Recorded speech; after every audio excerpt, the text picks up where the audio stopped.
नमस्कार। स्वागत है आप सभी का आपके अपने YouTube channel rainbow science circuit पर। आज के क्लास में हम लोग क्लास 9th के बायोलॉजी का पहला अध्याय शुरू करने जा रहे हैं, जो काफ़ी प्रतीक्षित था। बहुत दिन से हम लोग वेट कर रहे थे। कुछ लोगों ने शुरू में कमेंट करके हमें बताया भी था कि सर बायो का चैप्टर कब स्टार्ट होगा। तो जो हमारा शेड्यूल होता है पढ़ने का हम लोगों का, कि हम लोग पहले फिजिक्स फिर केमिस्ट्री फिर बायो इस तरह से करते हैं, लेकिन ऑनलाइन क्लासेज में कुछ समस्याएं थी, जिसके कारण बायो लेट कर हो गया हम लोगों को स्टार्ट करने में। अब उम्मीद है कि आप सबों का डिमांड आज पूरा हो रहा है। आज हम लोग बायो का क्लास शुरू कर रहे हैं। तो आज हम लोग बायोलॉजी जीव विज्ञान की चर्चा करेंगे, क्योंकि ये नया सब्जेक्ट है हम लोगों के लिए। अभी तक हम लोग फिजिक्स और केमिस्ट्री पर काम कर रहे थे। तो आज का जो क्लास होगा हम लोगों का, ये चैप्टर तो हम लोग आरंभ करेंगे ही, लेकिन उससे पहले मैं थोड़ा सा आपका ध्यान आकृष्ट करवाऊंगा कि आखिर यह बायोलॉजी जीव विज्ञान क्यों फिजिक्स और केमिस्ट्री से डिफरेंट है, रसायन शास्त्र और भौतिकी से भिन्न क्यों है, इसका क्या इम्पोर्टेंस है। तो थोड़ा सा मैं इस पर आपका ध्यान आकृष्ट करता हूँ। और आप सभी जानते हैं कि जो हमारा विज्ञान है वो मुख्य रूप से 3 खंडों में बटा हुआ है, फिजिक्स, केमिस्ट्री एंड बायोलॉजी। सभी लोग जानते हैं फिजिक्स और केमिस्ट्री जो है वहाँ निर्जीव वस्तुओं का अध्ययन होता है, नॉन लिविंग थिंग्स का अध्ययन होता है। लेकिन यह जो बायोलॉजी है, जो जीव विज्ञान है, यहाँ पर हम लोग लिविंग थिंग्स के बारे में पढ़ते हैं, सजीवों के बारे में पढ़ते हैं। तो जब आपने निर्जीव को पढ़ने में इतनी रुचि दिखाई, इतना लगन से आपने पढ़ा, तो मुझे उम्मीद है यहाँ तो सजीवों के बारे में जानेंगे, और हम लोग भी सजीव हैं। तो निश्चित रूप से अपने बारे में जानना तो और ज़्यादा उत्सुकता की बात होती है। और मानव का एक नेचर रहा है कि प्राचीन काल से ही मानव में और जानवरों में जो खास करके जो विशेष अंतर होता है, तो वो सबसे बड़ा अंतर यही है कि हम एक विवेकशील प्राणी है, सोचने समझने वाले जंतु हैं। जबकि अन्य जंतुओं में, अन्य एनिमल्स में ये नेचर, ये गुण बहुत कम रहता है। और हम लोग प्राचीन काल से ही नए नए चीज़ों को जानने को उत्सुक रहते हैं। और जैसे आपके घर में अगर कोई छोटा बच्चा होगा जो अब थोड़ी बहुत भी देश दुनिया को समझता होगा, 4 साल 5 साल या 8 साल 10 साल का कोई छोटा बच्चा आपके घर में होगा, आप उसके पास कोई नया सामान, कोई नई वस्तु ले जाकर दे दीजिए, तो अनायास वो बच्चा पूछेगा यह क्या है, क्या काम है, किस चीज से बना हुआ है, कैसे काम करता है, फंक्शन कैसे करता है। मतलब तरह तरह का क्वेश्चन उसके मन में आता है। और हम लोगों के मन में भी आता है, कोई नई चीज, कोई अजनबी वस्तु जो जिसको आपने पहले कभी देखा भी नहीं हो, अगर वो आपके हाथ चले जाए, वो आपके सामने चले जाए, तो उसको जानने की उत्सुकता हमारे मन में बढ़ जाती है। और यह नेचर केवल और केवल इंसान में होता है, मानव में होता है। और मानव का ये बहुत बड़ा नेचर है कि नई चीजों को जानने के लिए वो ललायित रहता, उत्सुक रहता है। और आपके अंदर भी ये उत्सुकता बनी रहनी चाहिए, तभी आप मानव हैं। तो मानव का जो मौलिक गुण है कि नई चीजों को, नए विषय वस्तु को ध्यान से सुनना, ध्यान से समझना, ये नेचर आप में डेवलप होना चाहिए। इस नेचर को आपको मेंटेन करके रखना है। तो आइए आज हम लोग स्टार्ट करते हैं अपना पहला चैप्टर। वैसे बायो में और सब भी कई चैप्टर्स हैं, लेकिन जो हमारा पहला चैप्टर है एकदम बहुत ही, कहा जाए एक तरह से मौलिक चैप्टर है। और चैप्टर का नाम भी है जीवन की मौलिक इकाई, इसलिए कि अन्य चैप्टर्स जो इसके आगे आपको पढ़ने के लिए मिलेगा, उन सभी चैप्टर्स को भी पढ़ने के लिए, जानने के लिए, इस चैप्टर को जानना, इस चैप्टर को समझना बहुत महत्वपूर्ण होगा। तो इसलिए हम लोग आज अपना पहला चैप्टर, पहला अध्याय बायो का आरंभ कर रहे हैं, जिसका नाम है जीवन की मौलिक इकाई, the fundamental unit of life. यहाँ एक एक शब्द का पहले हम लोग अर्थ समझते हैं। जीवन, जीवन आप सजीव समझ रहे हैं कि सजीवों में जीवन होता है। जीवन के कई लक्षण हैं कि कोई सजीव है या निर्जीव है। इसको हम लोग कई कारकों, कई फैक्टर्स के द्वारा निर्धारित करते हैं कि सजीव है तो उसमें पोषण की क्रिया होती होगी, श्वसन होता होगा। पोषण मतलब भोजन ग्रहण करता होगा, श्वसन मतलब सांस लेता होगा, वो सांस लेकर के ऊर्जा का निर्माण करना, ये एक जटिल क्रिया है श्वसन। उत्सर्जन होता होगा, उसमें से एक्सक्रीशन, इस शरीर में से गंदे पदार्थ बाहर निकलते होंगे। फिर उसमें वहन या परिवहन, ट्रांसपोर्टेशन की क्रिया होती होगी कि हम लोग नाक से वायु लेते हैं, सांस लेते हैं, और वह वायु हमारे पैर में भी पहुंच रहा है, हमारे मस्तिष्क में भी जा रहा है। यही वहन या परिवहन है, पदार्थों का एक भाग से दूसरे भाग में जाना। फिर सजीवों में जनन की क्रिया होती है, कि सजीव अपने समान जीवों को जन्म देता है, इसी को जनन कहते हैं, रिप्रोडक्शन कहते हैं। ये सब कुछ मुख्य लक्षण है जिसके आधार पर आप सजीव और निर्जीव में अंतर स्पष्ट कर सकते हैं। अब प्रश्न उठता है कि जो सजीव है उसी में जीवन है, और इस जीवन का आखिर मौलिक इकाई क्या है, फंडामेंटल यूनिट क्या है। आज के क्लास में हम लोग इसी मौलिक इकाई पर चर्चा करने जा रहे हैं, और हमारा जो मौलिक इकाई होगा जीवन का, उसके बारे में चर्चा करेंगे। बहुत सारी किताबों को मैंने भी देखा, वहां सीधा इस चैप्टर का नाम कोशिका लिख दिया। और आप भी बहुत लोग जानते होंगे, जो हमारा पहला अध्याय है, पहला चैप्टर है बायोलॉजी का, वो कोशिका है, सेल है। लेकिन एनसीईआरटी की खासियत देखिए, इन्होंने आपके ऊपर सेल शब्द नहीं थोपा, कोशिका शब्द नहीं थोपा, ये थोड़ा सा और अंदर गया, थोड़ा सा और पीछे गया, कहानी को और पीछे से समझाने का प्रयास किया। आखिर इसका नाम कोशिका आया कहां से, कोशिका नाम कैसे रखा गया, हम थोड़ा सा उस कहानी को भी विस्तृत रूप से आज यहाँ देखेंगे। इसलिए यहाँ जो चैप्टर का नाम रखा गया है, जीवन की मौलिक इकाई, the fundamental unit of life. तो आज हम लोग अपने जीवन की मौलिक इकाई की चर्चा करेंगे। अब प्रश्न उठता है कि ये मौलिक इकाई दरअसल है क्या। जैसे मैं आपसे शेयर करूं कि सामने हमारे हाथ में एक किताब है, बुक है, यह किताब किस चीज से बनी होगी, तो आप कहेंगे कागज होगा, इस किताब में इंक होगी, कई कलरफुल इंक होंगे, हो सकता है इसको बाइंड करने के लिए, बांधने के लिए धागा या पिन का भी प्रयोग किया गया होगा, और तब उन सभी चीजों के मेल से ये किताब तैयार हुई। जैसे इस मार्कर की बात करें, मार्कर कैसे बना होगा, इसमें वही प्लास्टिक है, अंदर में स्पंज है, इंक डाला गया है, इन सभी चीजों से ये मार्कर बना हुआ है। कपड़े की बात करें, जूते चप्पल की बात करें, किसी भी पदार्थ के बारे में आप चर्चा करेंगे तो आप पाएंगे कि वह कुछ ना कुछ छोटे छोटे भागों को, छोटे छोटे खंडों को मिला करके तैयार होता है।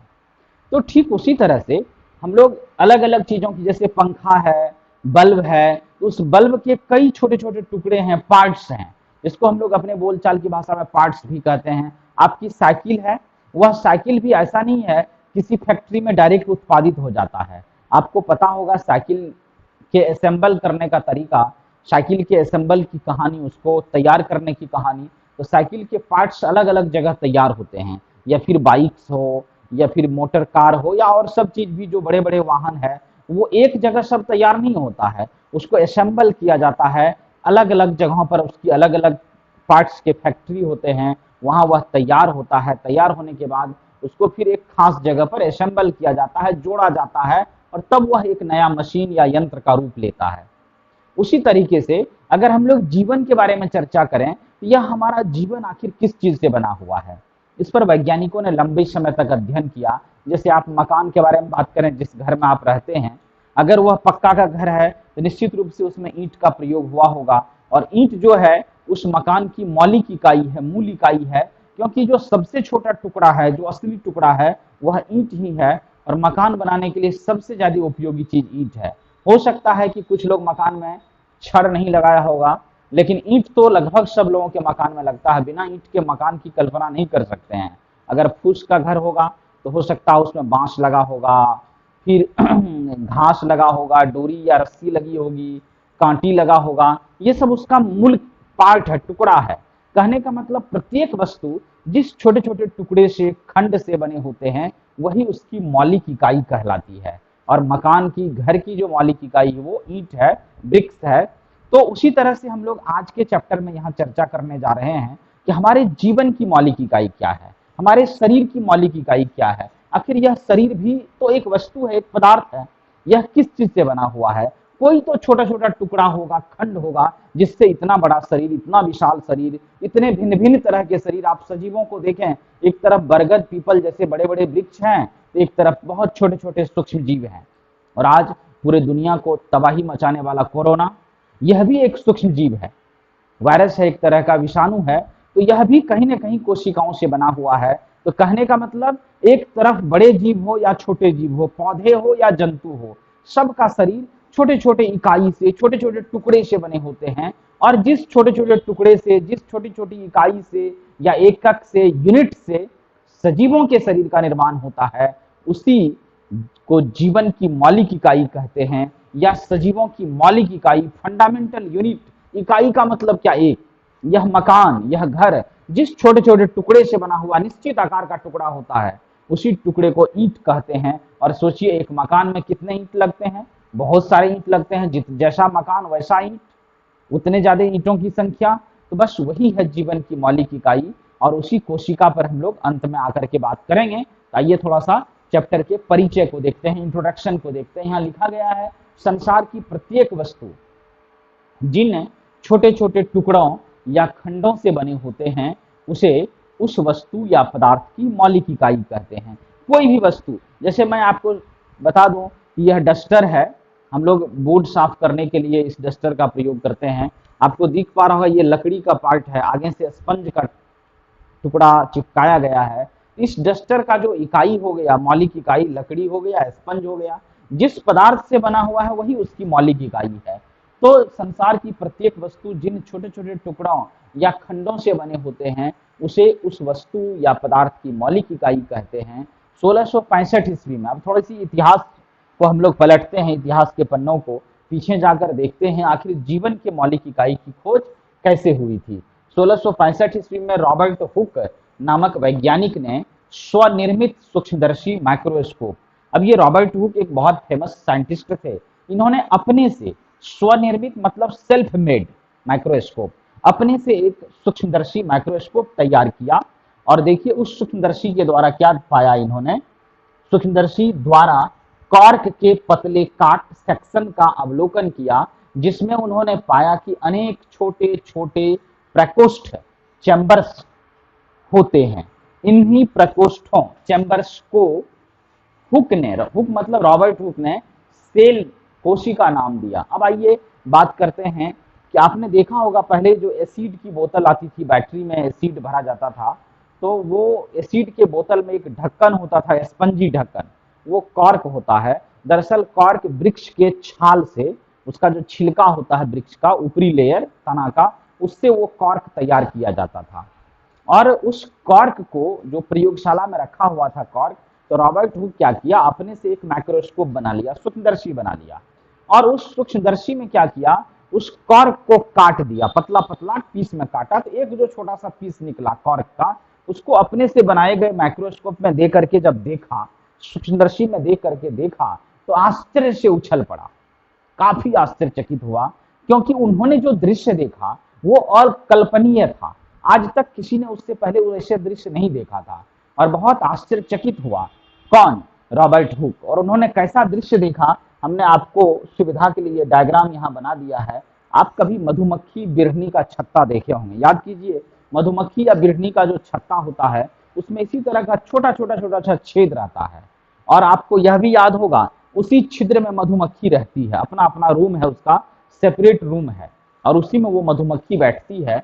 तो इसी तरह का वो छोटा छोटा घर देखा, छोटा छोटा कमरा देखा, रूम देखा, और इसी छोटे छोटे कमरा को, क्योंकि वो विदेशी वैज्ञानिक थे तो लैटिन भाषा वहां बहुत ज्यादा चलती थी, और लैटिन भाषा में सेल नाम दिया इस छोटे छोटे कमरे को, CELL सेल, जिसको हम लोग हिंदी में बाद में कोशिका कहने लगे। और इस सेल का मतलब होता है, जो लैटिन भाषा का शब्द सेल है, इस सेल का मतलब था छोटा घर, लिटिल रूम। और इसी, चूंकि जो कॉर्क को माइक्रोस्कोप से देखा तो उसमें छोटा छोटा रूम की तरह रचना दिखाई दिया। रॉबर्ट हुक ने कई और पदार्थों पर अध्ययन किया, प्रयोग किया, तो उन्होंने पाया कि संसार में जितनी भी वस्तुएं हैं, जितने भी सजीव हैं, जो कभी न कभी जीव था, चाहे वो जिंदा हो या मर गया हो अलग बात है, तो वो कभी न कभी जो सजीव था, तो उसका जो निर्माण है वह कहीं न कहीं छोटे छोटे इकाई से हुआ, छोटे छोटे टुकड़े से हुआ है। और उसी छोटी छोटी जो इकाई थी, जो एकक था, बाद में उसी को कोशिका नाम दिया गया, सेल नाम दिया गया। इस प्रकार से रॉबर्ट हुक के द्वारा पहली बार सेल या कोशिका की खोज की गई। और सेल के बारे में आप जानिए, सेल एक लैटिन शब्द है जिसका मतलब ही होता है छोटा कमरा, छोटा घर। और उसी तरह के ये भी एक सेल हो गया, ये एक अलग सेल, इस तरह से कई सेल हैं, और सब सेल आपस में जुड़े रहते हैं। इस प्रकार से हमारा शरीर, जो हमारा मानव शरीर है, यह भी उसी छोटे छोटे टुकड़े से बने होते हैं। और बातें हैं जो आगे हम लोग करेंगे, अभी तत्काल इसको पूरा करते हैं। देखिए 1665 ईस्वी में रॉबर्ट हुक नामक वैज्ञानिक ने स्वनिर्मित सूक्ष्मदर्शी माइक्रोस्कोप द्वारा कॉर्क के पतले काट का अवलोकन किया, जिसमें उन्होंने पाया कि अनेक छोटे छोटे प्रकोष्ठ चैम्बर्स होते हैं, इन्हीं प्रकोष्ठों को हुक ने सेल कोशिका नाम दिया। सेल एक लैटिन शब्द है जिसका अर्थ होता है लिटिल रूम, छोटा कमरा। सेल एक लैटिन शब्द है जिसका क्या अर्थ होता है? लिटिल रूम, छोटा कमरा। इस प्रकार से सर्वप्रथम रॉबर्ट हुक द्वारा देखा गया कि सजीवों का निर्माण छोटे छोटे एकक या इकाई यूनिट द्वारा होती है। इसी इकाई को जीव विज्ञान में जीवन की मौलिक इकाई, the fundamental unit of life या कोशिका, सेल कहा जाता है। यहीं से कोशिका की शुरुआत हुई। तो सोचिए, रॉबर्ट हुक साहब द्वारा किया गया वो अनायास प्रयोग कह सकते हैं आप। उन्होंने सोच समझ कर किसी प्लानिंग के साथ प्रयोग नहीं किया। आपको भी मैं एक माइक्रोस्कोप अगर उपलब्ध करा दूं तो आप क्या करेंगे? उसमें तरह तरह की चीजों को देख करके देखेंगे। कभी किसी तरह की आकृति, कभी दूसरे तरह की रचना दिखाई देगी और आप आश्चर्यचकित होंगे। लेकिन सोचिए, रॉबर्ट हुक ने तो पहली बार माइक्रोस्कोप बनाया खुद से। स्वनिर्मित माइक्रोस्कोप था, सेल्फ मेड माइक्रोस्कोप था। और उस माइक्रोस्कोप के द्वारा रॉबर्ट हुक ने क्या किया? जो कॉर्क का काट था, कॉर्क जो वृक्ष के छाल से प्राप्त होता है, उसके काट को क्या किया? माइक्रोस्कोप में जब देख करके देखा तो वह छोटा छोटा जो कमरा दिखाई दिया, देख करके वह आश्चर्यचकित हो गया। इस छोटे से कॉर्क के काट या टुकड़ा में ऐसी रचना, इतनी विचित्र रचना दिखाई देती है। क्योंकि माइक्रोस्कोप का काम था कि छोटी वस्तुओं को बड़ा करके दिखाई दे। नाम ही है सूक्ष्मदर्शी, सूक्ष्म चीजों को देखने योग्य बना देता है। तो इस तरह से रॉबर्ट हुक का जो ये सरल प्रयोग, ये छोटा सा प्रयोग था, जो शुरू में तो लगा कि एकदम इसका कोई बहुत बड़ा योगदान नहीं है, लेकिन आने वाले समय में जो बायोलॉजी का इतिहास है आज हम लोगों को पता है, उस बायोलॉजी के लिए, जीव विज्ञान के लिए एक बहुत ही क्रांतिकारी कदम साबित हुआ, मील का पत्थर साबित हुआ। और आज भी जब बायोलॉजी की चर्चा होती है, जीव विज्ञान की चर्चा होती है, तो उसकी शुरुआत कोशिका से होती है, सेल से होती है। आज भले विज्ञान कितना भी डेवलप कर गया हो, कितना भी आगे चला गया होगा, लेकिन आज भी हमारे शरीर में जितनी सारी क्रियाएं होती है, उन क्रियाओं का नियंत्रण, समन्वय, सारा कुछ कहीं न कहीं कोशिकाओं पर भी निर्भर करता है। इसलिए कोशिका, जो रॉबर्ट हुक के द्वारा खोजा गया एकदम सिंपल सरल चीज था, आज विज्ञान में बहुत ही उसका महत्वपूर्ण स्थान है। तो यही था कोशिका का इतिहास। वैसे अभी और सारी बातें हैं, इसमें और नए नए वैज्ञानिकों का योगदान है, उस पर भी आगे हम लोग चर्चा करेंगे। लेकिन यहाँ वाजिब होता है, उचित होता है कि सबसे पहले हम लोग कोशिका को परिभाषित कर लें। अब मुख्य रूप से एक चीज तो अभी तक में क्लियर हो गई है कि जितने भी सजीव होंगे संसार में, चाहे वो भारत में हो, अमेरिका में हो, जापान में हो, रूस में हो, कहीं भी हो, किसी भी कोने में हो, चाहे वो जल में हो कि स्थल पर हो कि वायु में हो, जैसे भी हो, छोटे हो, बड़े हो, पौधे हो या एनिमल्स हो, उससे कोई फर्क नहीं पड़ता है। जितने भी सजीव हैं प्रकृति में, सभी सजीवों का जो शरीर है, जिस छोटी छोटी इकाई से, जिस छोटे छोटे टुकड़े से, जिस छोटे छोटे एकक से, यूनिट से बना होता है, उसी इकाई को, या कह सकते हैं जीवन की जो मौलिक इकाई है, जो फंडामेंटल यूनिट है, उसी को कोशिका कहते हैं, उसी को सेल कहते हैं। तो ये जो हमारा पहला चैप्टर है, जीवन की मौलिक इकाई, यहाँ पर हम लोग मुख्य रूप से सेल के बारे में, कोशिका के बारे में विस्तार से पढ़ने जा रहे हैं। तो अब आइए कोशिका की परिभाषा देखिए। वैसे सुनने में बड़ा लगा, लेकिन बहुत सिंपल परिभाषा यहाँ हमने आपको लिखाया है, और इसलिए इतना सिंपल परिभाषा हम लोग लिख रहे हैं ताकि अधिक से अधिक लोग इसको समझ सके। देखिए लिखा गया है, कोशिका सेल सजीव शरीर की सबसे छोटी रचनात्मक, स्ट्रक्चरल तथा क्रियात्मक, फंक्शनल इकाई को कोशिका कहते हैं। आप कह सकते हैं the smallest unit of structural and functional smallest unit of human body, या कह सकते हैं लिविंग थिंग्स, ह्यूमन बॉडी ही नहीं, living things is called cell. यह सेल जो है, यह कोशिका जो है, वो जितने भी लिविंग थिंग्स है, हर एक लिविंग थिंग्स, हर एक सजीवों के का एक शरीर होगा। पौधा का भी शरीर है, हम लोगों का भी शरीर है, गाय भैंस कुत्ते बिल्ली का भी अपना शरीर है, बॉडी है।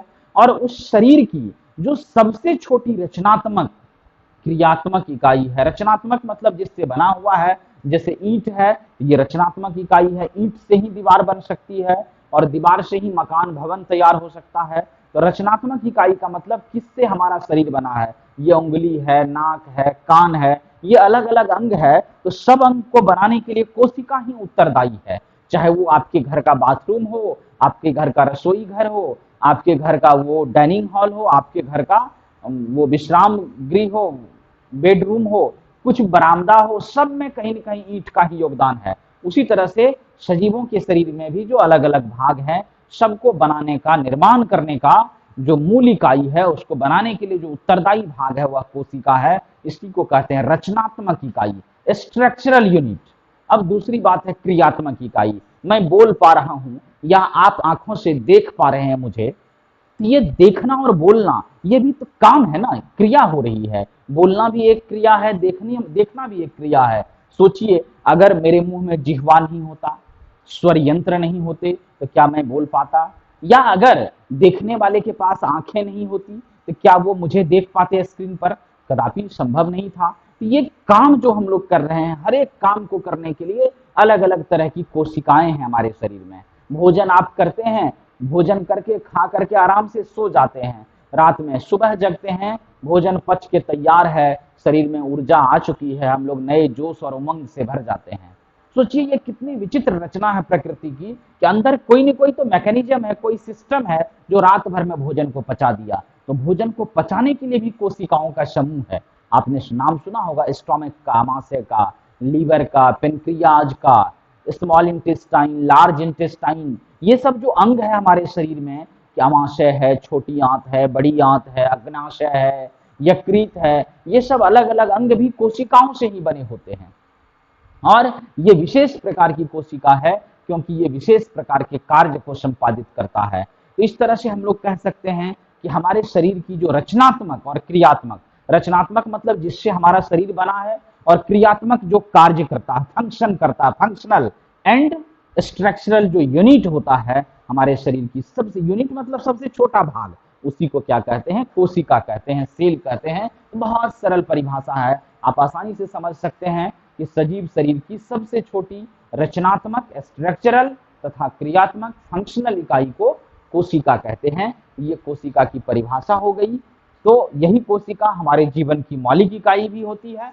उसके बाद और आगे बढ़ते हैं हम लोग। 1674 ईस्वी आता है। 1665 में रॉबर्ट हुक साहब ने, पहली बार रॉबर्ट हुक साहब ने 1665 ईस्वी में कॉर्क को काट करके सेल का पता लगाया। लेकिन संजोग क्या था कि वह कॉर्क निर्जीव था, तो सजीवों में अभी तक सेल का पता नहीं चला था। 1674 ईस्वी में, मतलब कुछ वर्षों के बाद, आप देख सकते हैं उधर 65 है और इधर 74 है, बहुत ही कम समय होता है।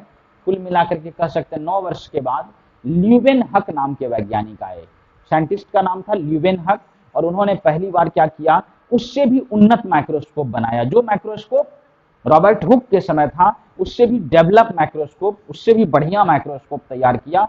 और उस माइक्रोस्कोप के द्वारा उन्होंने तालाब के जल का अध्ययन किया। तालाब, जो पोखर तालाब हम लोगों के घर के अगल बगल गड्ढा में पानी रहता है, उस पानी को लाया और उस उन्नत माइक्रोस्कोप के द्वारा जब देखा, उस तालाब के जल में कुछ जीव चलता फिरता दिखाई दिया, गतिशील जीव दिखाई दिया। और जो, अब सोचिए, आपको हम केवल फोटो दिखावें किसी का, और वही फोटो अगर चलचित्र के रूप में, मूवी के रूप में, सिनेमा के द्वारा चलता फिरता रूप में दिखावें, तो दोनों में से आपको किस में ज्यादा आनंद आएगा? तो निश्चित रूप से जो चलता फिरता फोटो होगा वो ज्यादा आनंददायी होगा। अभी तक जो रॉबर्ट हुक ने कोशिका देखा था वो अस्थिर था क्योंकि निर्जीव था, और जब ल्यूवेन हक ने जो अपने से उन्नत सूक्ष्मदर्शी में देखा, पहले से जो माइक्रोस्कोप था उससे थोड़ा सा मॉडर्न डेवलप माइक्रोस्कोप में जब देखा तालाब के जल को, तो चलती फिरती कोशिकाएं दिखाई दी, गतिशील कोशिकाएं दिखाई दी। इस तरह से पहली बार सजीव कोशिकाओं को देखने का सौभाग्य ल्यूवेन हक को प्राप्त हुआ। इस तरह से ल्यूवेन हक के द्वारा जीवित कोशिकाओं, लिविंग सेल्स का पता लगाया गया। वही चीज यहाँ लिखे हैं। 1674 ईस्वी में ल्यूवेन हक नामक वैज्ञानिक ने उन्नत सूक्ष्मदर्शी द्वारा तालाब के जल में स्वतंत्र रूप से जीवित कोशिकाओं, लिविंग सेल्स का पता लगाया। इस तरह से कोशिका की खोज हो गई। कोशिका के इतिहास पर हम लोग चले गए, नामकरण पर चले गए। और मैं फिर एक बार दोहरा दूं, क्यों कोशिका सेल नाम रखा गया? तो पहली बार जो रॉबर्ट हुक ने कोशिका को देखा था, तो वो मधुमक्खी के छत्ते में जो छोटे छोटे बॉक्स होते हैं, छोटे छोटे घर होते हैं, छोटा छोटा कमरे की तरह रचना रहती है, उस तरह का दिखाई दिया था कोशिका। और उस छोटे छोटे कमरे को लैटिन भाषा में सेल कहा गया। सेल का मतलब ही है लिटिल रूम, छोटा कमरा, इसलिए रॉबर्ट हुक ने उसका नाम सेल रख दिया। और आज भी वह शब्द अमर है। और सभी जगह जीव विज्ञान में सेल के नाम से ही उसका उपयोग होता है। हम लोग उसी सेल को हिंदी में कोशिका कहते हैं और इस तरह से सेल शब्द आया रॉबर्ट हुक के द्वारा। फिर नए नए अनुसंधान रिसर्च होते गए और आज भी यह जारी है, नई नई जानकारी जुटती जा रही है और हमारा विज्ञान और उन्नत होते जा रहा है, लोगों का जीवन सरल होते जा रहा है नए नए खोजों से। तो हम लोग आगे और जब अगला क्लास में आपसे फिर मिलेंगे तो सेल के संबंध में और बातें होगी। आपसे एक रिक्वेस्ट होगा कि आपके घर में जो टेक्स्ट बुक होगा आप वहां से जीवन की मौलिक इकाई फंडामेंटल यूनिट ऑफ लाइफ को पढ़ेंगे, शुरुआती कुछ भाग को पढ़ेंगे। निश्चित रूप से सेल के कोशिका के इतिहास को जानने का मौका मिलेगा आपको, बहुत अच्छा लगेगा। ये हमने शुरू में कह दिया कि अभी तक हम लोग निर्जीव के बारे में पढ़ते थे, ये सजीवों का अध्ययन है। निश्चित रूप से काफी इंटरेस्टिंग होने वाला क्लास है हम लोगों का, तो आप सभी लोग ध्यान से पढ़िए और फिर आने वाले क्लास में आपसे जब मिलेंगे तो कोशिका के और कुछ बातों पर हम लोग चर्चा करेंगे। तब तक के लिए आपसे विदा लेंगे, लेकिन उससे पहले अगर आपको क्लास पसंद आई होगी, अगर आपको ये विषय वस्तु समझ में आया होगा तो निश्चित रूप से आप सभी वीडियो को लाइक करेंगे, अपने दोस्तों को शेयर भी करेंगे। और सबसे बड़ी एक खासियत क्या है कि हो सकता है कुछ लोगों का फिजिक्स या केमिस्ट्री शुरुआत से नहीं आरंभ हो पाया, तो लेकिन ये बायो का पहला चैप्टर है, तो आप यकीन मानिए इसको समझने के लिए ना फिजिक्स की जरूरत है ना केमिस्ट्री की जरूरत है। इसलिए हर वो आदमी जो आज से वीडियो देखना शुरू किया है वह भी अब इस विषय वस्तु को ठीक से समझ सकता है और पीछे जो चीज छूट गया है उसको धीरे धीरे भी हम लोग मेकअप करते जाएंगे तो हमारा सिलेबस कंप्लीट हो जाएगा। तो बस इसी के साथ आज का क्लास समाप्त करेंगे और आपसे निवेदन करेंगे कि जो लोग चैनल पर नए हैं, अभी तक चैनल को सब्सक्राइब नहीं किए हैं, वो चैनल को सब्सक्राइब भी कर लेंगे और नियमित रूप से आप वीडियो देखिए। निश्चित रूप से आपको बहुत ज़्यादा बेनिफिट होने वाला है और सभी लोग घर में टेक्स्ट बुक अवश्य पढ़ लेंगे, शुरुआती कुछ भाग किताब का। इसी के साथ आज आपसे विदा लेते हैं। धन्यवाद। जय हिंद।